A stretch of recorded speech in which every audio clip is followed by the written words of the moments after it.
Helena Matos, será que a Ucrânia quer um lugar mais confortável na mesa das negociações para a paz? Será isso?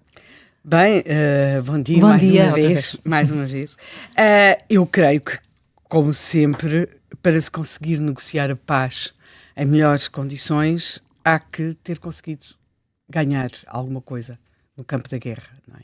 E isso parece-me ser mais ou menos evidente.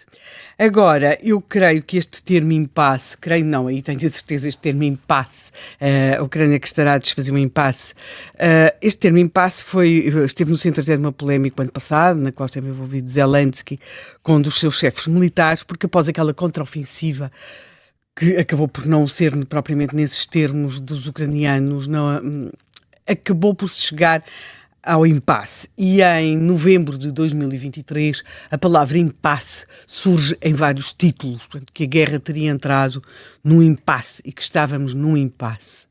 E agora, quando de repente uns carros de combate com um triângulo branco desenhado entraram em território russo, de repente era como se o impasse se estivesse a desfazer. Em primeiro lugar, eu acho que é importante. Eu cada vez estou mais adepta dos mapas em papel.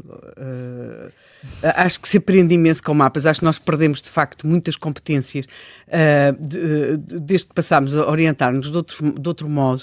E eu que não sou propriamente uma pessoa com grande sentido de orientação, nem médio, nem se calhar pequeno, mas os mapas sempre, talvez por isso mesmo, não é? Sempre gostei de mapas e acho que se aprende muito olhar para os mapas. E, portanto, vamos lá ver o seguinte. 1000 km² para a Rússia são nem amendoins, quer dizer, não é nada. 1000 km² não são nada.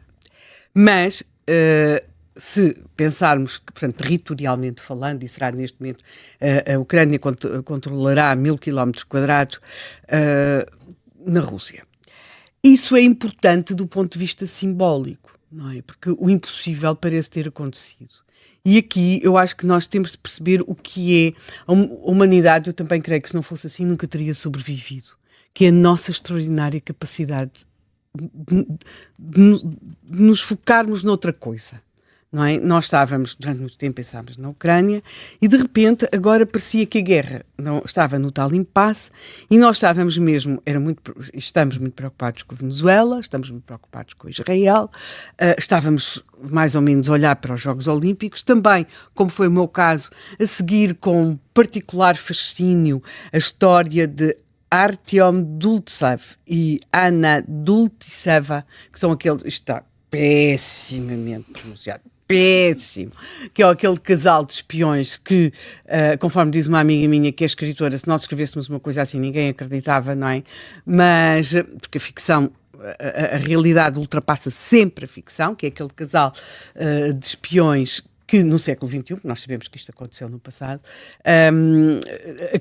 viviam noutro país, eram russos, faziam espionagem para o Kremlin, mas com outras identidades, fazendo-se passar por outras nacionalidades, nem os seus próprios filhos sabiam o que as crianças estavam a fazer, e eu creio que foi uma das últimas vezes que tínhamos visto Putin, foi na tal troca de prisioneiros, quando este casal saiu do avião, acompanhado pelos seus 2 filhos pequenos, e aliás a senhora teve até uma crise de choro, e realmente, porque tudo teve de ser comunicado àquelas crianças em muito pouco tempo, porque a Artem e Ana faziam-se passar por cidadãos argentinos, eles estavam a fazer o seu trabalho de espiões na Eslovénia, bem, e andávamos mais ou menos assim, entretidos, e de repente chegam os tais carros combate da Ucrânia na Rússia, os tais carros com o tal triângulo branco, uma espécie de reverso daquilo que foram os carros russos que em 2022, quando entraram na Ucrânia, levavam aquele Z. E é disto que nós estamos a falar, ou seja, de conseguir criar também uma espécie de aquilo que se fala no futebol, não é? Vocês fazem aqui os 3 toques, devem saber imenso disso, que é uma espécie de chicotada psicológica, não é? Quando não muda nada, mas se muda o treinador ou qualquer coisa para criar ali a ideia de que algo está a mudar. E em Kursk, e Kursk não é um território qualquer em termos daquilo que é a história militar da Rússia. Em Kursk, em 1943, uma guerra que era contra a Alemanha, começa a virar naquele território e é a mesma coisa que nós podemos pensar, simbolicamente as coisas contam muito, não é? E nós que somos um país pequeno, não é a mesma coisa pensarmos que podemos um dia ter uma outra bandeira, ou no Castelo de Guimarães, ou na Torre de Belém, que não tem qualquer valor militar, não é? mas que é lindíssima. Portanto, as coisas contam em termos simbólicos, porque se os símbolos não contassem, não existiam bandeiras, não é? Uma bandeira é apenas um bocado de tecido, mas nós sabemos a importância disso. E, portanto, num território que não é um território qualquer, em termos daquilo que é história, uma história que a Rússia, a União Soviética, e agora a Rússia, muito particularmente com Putin, cultiva com particular fervor, que é a história da Segunda Guerra Mundial, do combate ao nazismo, e vimos como até houve a tentativa, felizmente falhada, na minha opinião, mas a tentativa, e que ainda teve alguma adesão em alguns setores da opinião pública no mundo ocidental, de fazer passar a invasão da Ucrânia por um combate aos nazis, não é? Portanto, que os ucranianos eram todos nazis e, portanto, que eles estavam a desnazificar a Ucrânia, não é? Nos primeiros tempos, aliás, havia mesmo alguma estupefação, houve relatos de alguma estupefação por parte de alguns soldados russos de não terem sido recebidos como libertadores, indo eles libertar alegadamente a Ucrânia dos nazis, e portanto aquilo que nós temos aqui neste momento é uma coisa, de repente, um ponto de interrogação.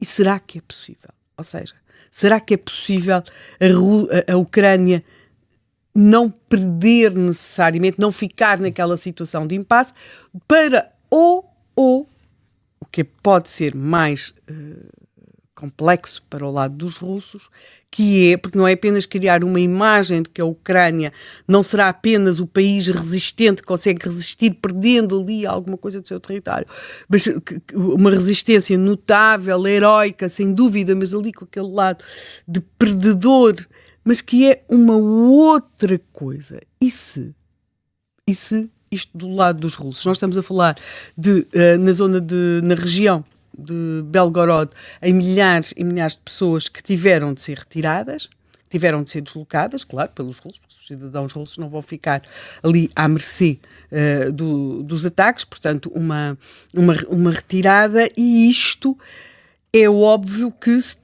grosseiramente se pode dizer, ao levar a guerra para território russo, a Ucrânia tem um ganho em termos psicológicos e simbólicos muito superior aos tais 1000 km², que eu penso, aliás, não manterão durante tanto tempo. Portanto, há aqui este associado a uma outra coisa, que é aquilo que tem passado para a opinião pública, e aqui estou a falar ocidental, é difícil avaliá-lo em termos internos, mas, apesar de tudo, que é as autoridades, o Kremlin parece ter sido apanhado de surpresa. Ou seja, não se esperava, nós não esperávamos, e aqui quando digo nós, digo do lado ocidental, mas parece que o Kremlin também não esperava. Os próprios termos, as palavras usadas por Putin na sua resposta, dão um pouco conta de que provavelmente, embora ele não tenha assim um rosto muito expressivo, mas a própria forma como o Ricardo abana a cabeça, não é apenas por ser pouco expressivo. Tem dias pouco controlado, ele é muito controlado e, portanto, há ali um autocontrolo, mas não parece, os próprios termos em que é feita aquela comunicação, não parece que se esperasse. De qualquer forma, eu também quero pôr aqui, lembrar mais ou menos, ou seja, a Ucrânia de facto não estava na tal situação de impasse, mas era um impasse que em si mesmo era já extraordinário, porque eles conseguiram que Kiev não fosse tomada, isto no início, não é? Depois conseguiram ali alguns ganhos, estou a pensar, por exemplo, em Kharkiv, algumas coisas, e foram conseguindo alguns pontos simbólicos, por exemplo, no Mar Negro, mas não estava a resultar a tal contraofensiva. E isso agora está mais ou menos, mesmo que isto não seja a contraofensiva que se esperou, conseguiu levar a guerra para território russo e depois conseguiu pôr outra coisa em cima da mesa. Durante muito tempo, e nós temos falado aqui em vários programas sobre isso, aquela ideia de que os russos têm recursos, e tem recursos humanos aparentemente inesgotáveis, de soldados sempre para alimentar a frente. Aquilo que parece ter acontecido, sobretudo com aquelas imagens também que chegaram e de uma coluna russa que terá sido dizimada agora pelos ucranianos, e que é o seguinte: nós temos, por um lado,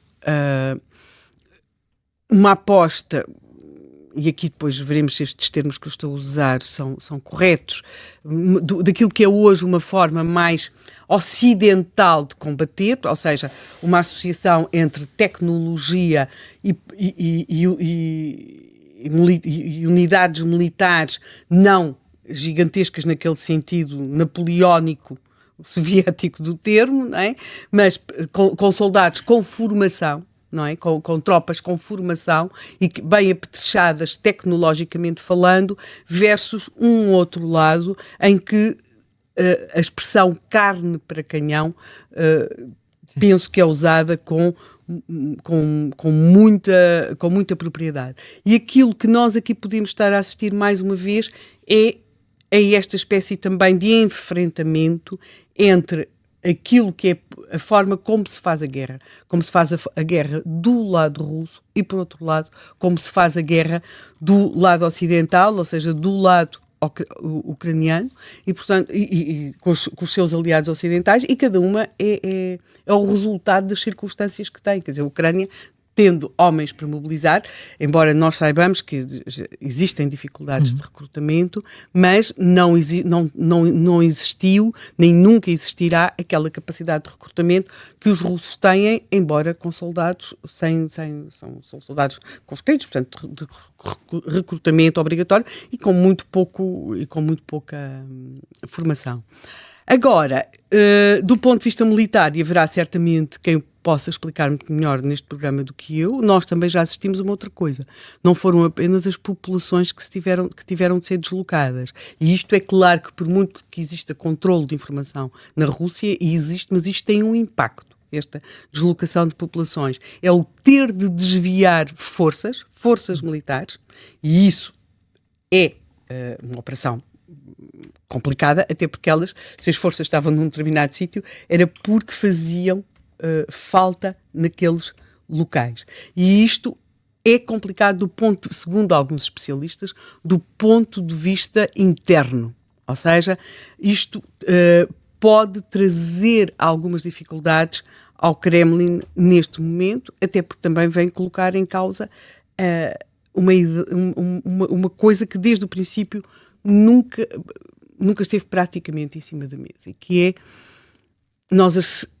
o que é que o Kremlin faz se a Ucrânia não existe tecnicamente a Ucrânia não vence a Rússia, mas se a Rússia não conseguir uma situação que lhe possa permitir aparecer como vencedora. Portanto, quando a Ucrânia desfaz este impasse e desfaz a seu favor, o que é que isto pode querer dizer em termos internos? Porque as nossas cabeças tiveram de evoluir muito. Nós temos muito uma cabeça formatada para aquilo que foi uma guerra que acabou com uma rendição incondicional. Estou a falar da Segunda Guerra Mundial, não é? Aqui a perspectiva da rendição incondicional está afastada, mas a possibilidade deste avanço ucraniano causar instabilidade naquilo que parecia estar profundamente estável e agarrado ao solo, que era a nomenclatura no Kremlin, muito particularmente Putin. Neste momento, não estou a dizer que Putin esteja particularmente ameaçado, mas estou a dizer que não está com a solidez com que estava aqui há algum tempo. Ou seja, aquela coisa que nós aprendemos nos filmes, que é muito importante, não é? Que é o fator surpresa.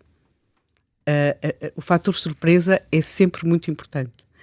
E em política, como é óbvio, em qualquer tipo de confronto, mais a mais for um confronto bélico. E o pior que pode acontecer é quando alguém que tem uma imagem, sobretudo como têm os ditadores, uma imagem de que nada os afeta e que são apanhados pelo fator surpresa. Ou seja, um líder democrata que leva pancada todos os dias, literalmente falando, não é tão prejudicado por ser apanhado em falso, não é? Nós temos aqui um outro conflito, Israel, nós vemos Netanyahu todos os dias, tem manifestações, tem críticas, tem gente, mas o fator surpresa na minha opinião, acaba muitas vezes por pôr em causa a própria imagem do ditador enquanto ser que nada afeta e nada perturba. Portanto, no caso, eu creio que este desfazer do impasse, que eu acho que está a acontecer, depois veremos ao longo do programa, pelo menos militarmente é uma coisa, o que é que a Ucrânia pode ou não conseguir. Outra coisa é, do ponto de vista político, do ponto de vista da propaganda, porque guerra é propaganda também, propaganda no sentido do termo, e alguma da melhor tem sido feita em guerra, propaganda, informação, contra-informação, aqui a Ucrânia está a ter claramente um ganho, porque apanhar o adversário mais a mais, se ele for um ditador de surpresa, é um ganho que, sim, respondendo agora à tua pergunta e calando-me, já estás a pôr as sobrancelhas em ar. São alguns anos, não muitos, alguns anos, não a virar frangos, mas a ver de fazer as sobrancelhas. Está tudo bem. De facto, eu acho que a Ucrânia conseguiu um ganho. Conseguiu um ganho. Vamos... Para se sentar na tal mesa das negociações, que tudo indica serão em novembro. Porquê que dizes que tudo indica? Porque quando as outras falharam, houve declarações interessantes. Uma era que a Rússia, a Rússia só se faz a paz, a não ser que se consiga uma rendição incondicional, que não está à vista. Não está à vista, nem faz sentido neste caso. Portanto, têm de estar todos sentados. E apontou-se para o mês de novembro, até porque aí começa algo de que eu sei que o Ricardo Reis quer falar, e que é as estações do ano, nesta guerra. Elas contam em quase todas, mas nesta conta mesmo muito. Pensava que tinha a ver com eleições num outro país. Talvez, também. Sim, mas se quiseres a minha pergunta, eu acho que esta operação da Ucrânia não se dirigiu apenas à Rússia, dirigiu-se também a Washington. Sim. Mas há aqui